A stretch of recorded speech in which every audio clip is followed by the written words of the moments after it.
وَفِصَالُهُ فِي عَامَيْنِ۔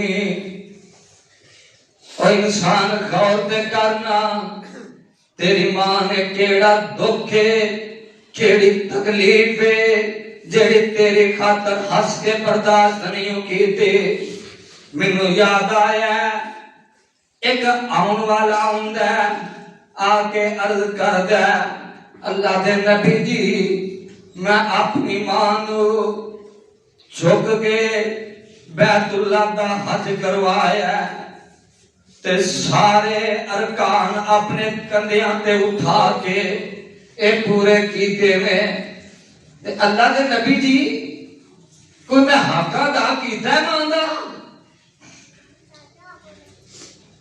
اللہ دے نبی فرماندے میں تو حج کروا کے پیا سمجھنا ہے میں اپنی ماں دا حق پورا کر دیتا ہے۔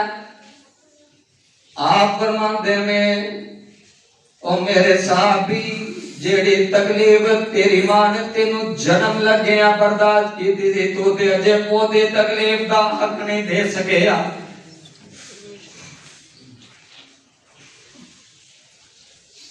بلکہ حدیث دے اندر تے اس حد تک الفاظ نے فرمایا کہ تیری جنم دے اتے جس تکلیف دے اتے تیری ماں نے ایک آہ بھری سی اس ایک آہ دا بھی حق نہیں ادا کر سکیا۔ وَفِصَالُهُ فِي عَامَيْنِ۔ اللہ فرماتے ہیں تیری ماں نے تینوں کنے دکھاں دے نال اٹھایا تے پالیا، پھر تیری ماں نے کدی تینوں جتلایا تک بھی نہیں۔ انشکر لی والی والدی،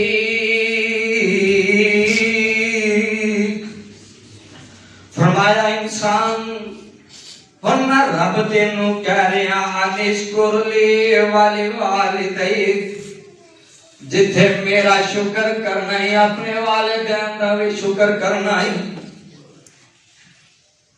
رب نے عبادت دا کیا تے اپنی عبادت دے نال ماں باپ دے نال احسان دا کیا ہے۔ رب العالمین نے اگر اپنے شکر دا کیا تے اپنے شکر دے نال والدین دے شکر دا بھی کیا ہے۔ معمولی مسئلہ فرمایا انشکر لی والی والدی، انشکر لی والی والدی، اے انسان میرا بھی شکر کرنا ہے تے اپنے ماں باپ دا بھی شکر کرنا ہے۔ خدا دی قسم ماں ایک ایسا بادل ہے جیڑا رحمت بن کے برسدا تے برسدا ہی چلا جاندا ہے۔ ماں ایک ایسی چھاں ہے جیڑی سخت گرمیاں دے اندر بھی ٹھنڈی چھاں بن جاندی ہے۔ ماں ایک ایسا چن ہے جیڑا کپن دیریاں دے اندر بھی رات دسدا جاندا ہے۔ ماں ایک ایسا سورج ہے جیڑا اپنی اولاد واسطے کدی بھی اندھیری رات نو برداشت نہیں کردا۔ ماں ایک ایسا حسن ہے جیڑا اپنی اولاد واسطے ہر ویلے خوبصورتی نو جیڑا کہ نچھاور کردا رہندا ہے۔ ماں ایک ایسا